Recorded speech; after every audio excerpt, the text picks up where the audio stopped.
விக்கிரவாண்டி மக்கள் அனைவருக்கும் எனது அன்பான வணக்கம்.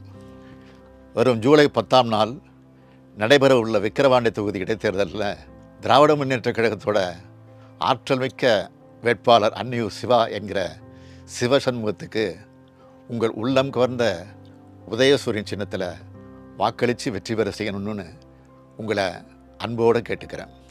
இந்தியா கூட்டணியின் வேட்பாளராக போட்டியிடுகிற அன்னியூர் சிவா என்கிற சிவசண்முகத்தை உங்களுக்கு தனியாக அறிமுகம் செய்ய வேண்டியதில்லை. உங்கள் மண்ணின் மைந்தர் அவர்.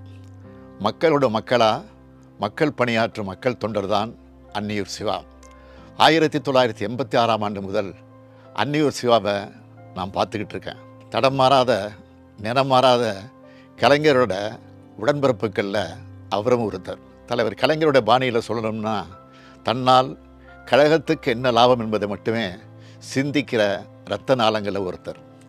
விழுப்புரம் மாவட்டம் காணை ஒன்றிய இளைஞரணி துணை அமைப்பாளராக, ஒன்றுபட்ட தலைமை பொதுக்குழு உறுப்பினராக, அன்னியூர் கூட்டுறவு விவசாய சங்க தலைவராக, மாநில விவசாய அணி துணை செயலாளர்னு பல்வேறு பொறுப்புகளை வகித்தவர் தற்போது விவசாய தொழிலாளர் அணியோட மாநில செயலாளராக பொறுப்பு வச்சிட்டு இருக்கார். இப்படிப்பட்ட அன்னியூர் சிவா அவர்களை விக்கிரவாண்டி தொகுதியின் சட்டமன்ற உறுப்பினராக தேர்ந்தெடுத்து அனுப்பி வைங்கன்னு அன்போடு நான் கேட்டுக்கிறேன். அன்போடு மட்டுமல்ல, உரிமையோடும் கேட்டுக்கிறேன்.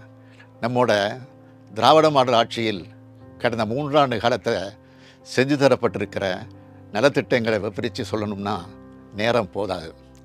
1,16,00,000 மகளிர் மாதந்தோறும் 1000 ரூபாய் உரிமை தொகை பெறுறாங்க. இந்த மாதத்திலிருந்து புதுசாக 1,48,000 பெண்களுக்கு மகளிர் உரிமை தொகை தரப்போகிறோம்.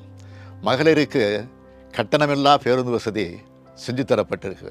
நான் முதல்வன் திட்டத்து மூலமாக இளைஞர்கள் அனைத்து வேலைகளையும் பெற தகுதி உள்ளவங்களாக உயர்த்தப்பட்டு வராங்க. புதுமை பெண் திட்டம் மூலமாக அரசு பள்ளியில் படித்து கல்லூரி கல்விக்கு வரும் மாணவியருக்கு மாதந்தோறும் 1000 ரூபாய் தரப்படுது. இதே மாதிரி மாணவர்களுக்கும் தமிழ் புதல்வன் திட்டம் மூலமாக தரப்போகிறோம்.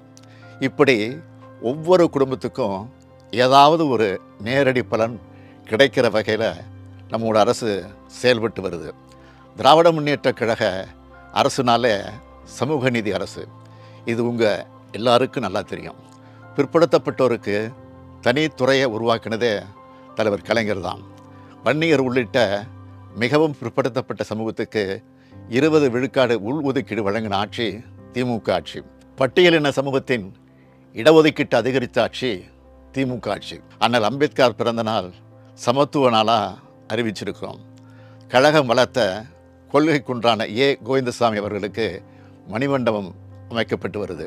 1987ஆம் ஆண்டு நடைபெற்ற போராட்டத்தில் துப்பாக்கி சூட்டில் பலியான சமூக நீதி போராளிகளுக்கான நினைவகம் கட்டிக்கிட்டு இருக்கோம். இது ரெண்டையும் சீக்கிரமே விழுப்புரத்தில் நான் திறந்து வைக்க இருக்கேன். கழக துணை பொதுச் செயலாளரும் மாண்புமிகு உயர்கல்வித்துறை அமைச்சருமான பொன்முடி அவர்களும், மறைந்த சட்டமன்ற உறுப்பினரான புகழேந்தி அவர்களும் இந்த மாவட்டத்துக்கும் தொகுதிக்கும் ஏராளமான திட்டங்களை கொண்டு வந்திருக்கிறாங்க. எல்லா மக்களுக்கும் பொதுவான நலத்திட்டங்கள் தொடர உங்களோட ஆதரவை வேண்டி நிற்கிறோம். சமூக நீதிக்கு எதிரான பாஜக கூட்டணியை தோற்கடிக்கிறது மூலமாக சமூக நீதிக்கு துரோகம் இழைக்கிறவங்களுக்கு தக்க பாடம் புகட்டணும்னு கேட்டுக்கிறேன். மறவாதீர், உங்கள் சின்னம் உதயசூரியன். வாக்களிப்பீர் உதயசூரியன். நன்றி, வணக்கம்.